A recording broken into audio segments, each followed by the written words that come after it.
कभी एक ऐसा राजकुमार था जिसके पास सब कुछ था। वैभव, सत्ता, प्रेम, सब कुछ। फिर भी एक प्रश्न ने उसकी नींद छीन ली। आखिर दुख क्यों है? उस एक प्रश्न ने उसे महलों से जंगल तक, मौन से ध्यान तक और एक साधारण मानव से बुद्ध बना दिया। यह केवल कहानी नहीं, एक चेतना की क्रांति है। यह है आत्मबोध की ओर एक कदम। यह है बुद्ध की कहानी, केवल वैदिक वेद्स पर।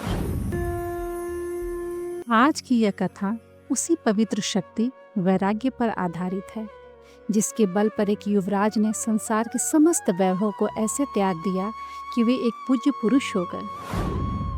मैं आपको वह सुंदर कथा सुनाती हूँ जो 2500 साल पहले कपिलवस्तु में घटित हुई थी।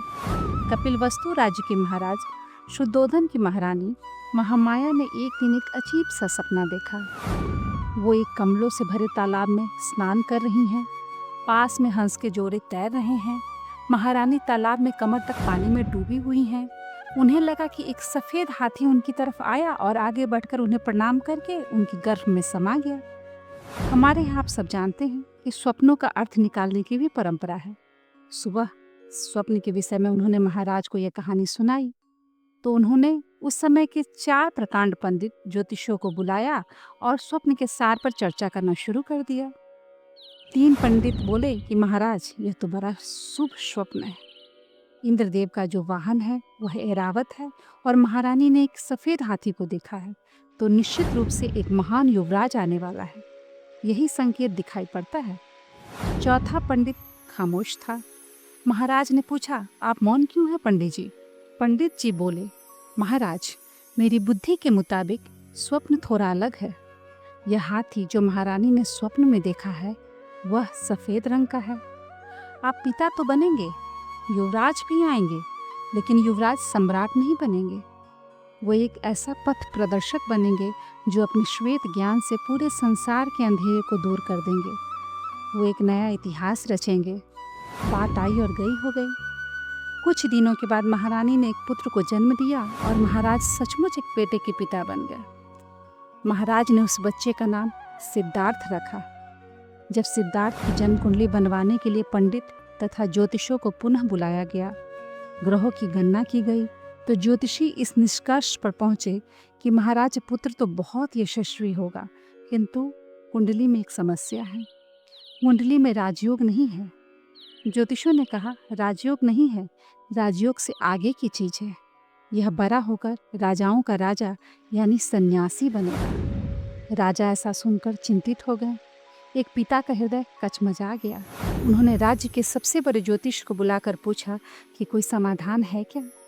ज्योतिषी बोले, महाराज, जो नियति में है, ईश्वर ने जो तय कर रखा है उसे टाला नहीं जा सकता। बच्चा जीवन में दुख देखने के बाद ही संन्यास लेगा, यह तय है। तो महाराज ने कहा, यह तो बहुत अच्छा है, इस बच्चे को हम दुख ही नहीं देखने देंगे। तो महाराज ने व्यवस्था की, इसे किसी प्रकार का दुख न हो। हर ऋतु के अनुसार अलग अलग सौंदर्य वाले 4 महल, गर्मी में अलग, जाड़े में अलग, बरसात में अलग, ताकि उसे चारों तरफ अच्छा ही अच्छा लगे, किसी प्रकार की दुख की अनुभूति ही न हो। राजकुमार धीरे धीरे बड़ा होने लगा।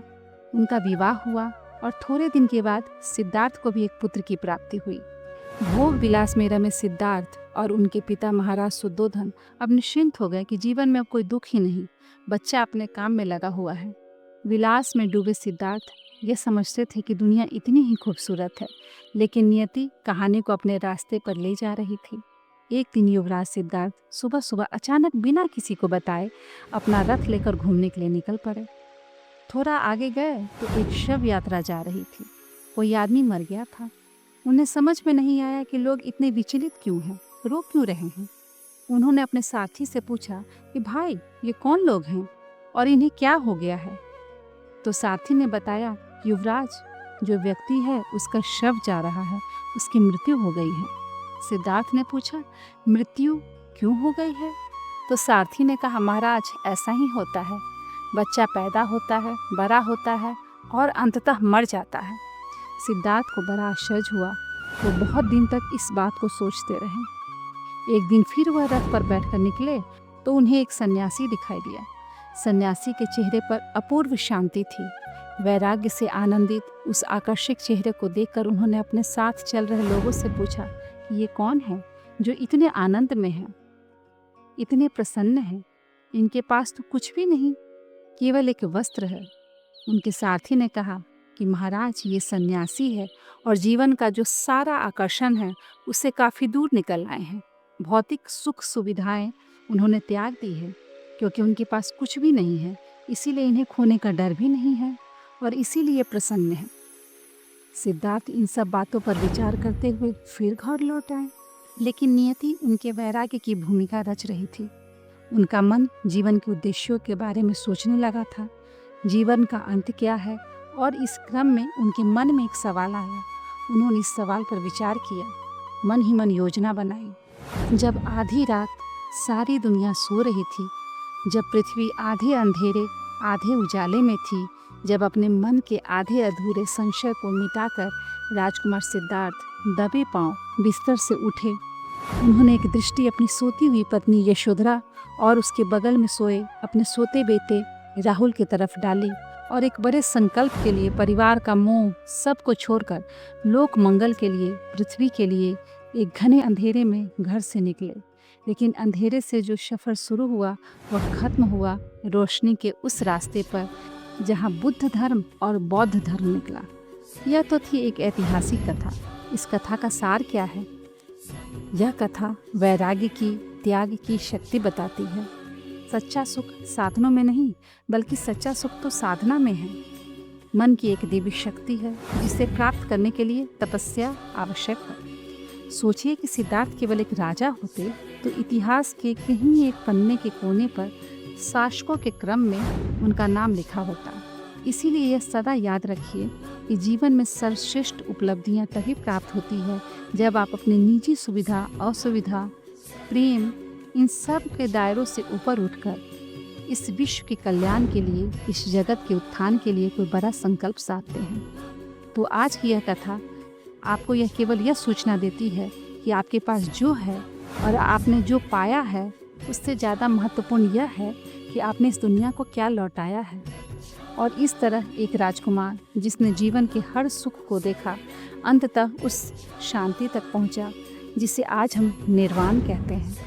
गौतम बुद्ध का जीवन हमें यह सिखाता है कि सच्चा सुख बाहर नहीं, हमारे भीतर है, और वह तब मिलता है जब हम स्वयं को जानने का प्रयास करते हैं, हम स्वयं को जानने का साहस करते हैं। उनकी शिक्षाएं आज भी हमें अंधकार से प्रकाश की ओर ले जाती है, मोह से मोक्ष की ओर ले जाती है। अगर यह कथा आपके मन को छू गई हो तो इसे दूसरों के साथ जरूर साझा करें और जुड़िए हमारे साथ ऐसे ही आत्मिक यात्राओं के लिए केवल वैदिक वेद्स पर। धन्यवाद। बुद्धं शरणं गच्छामि।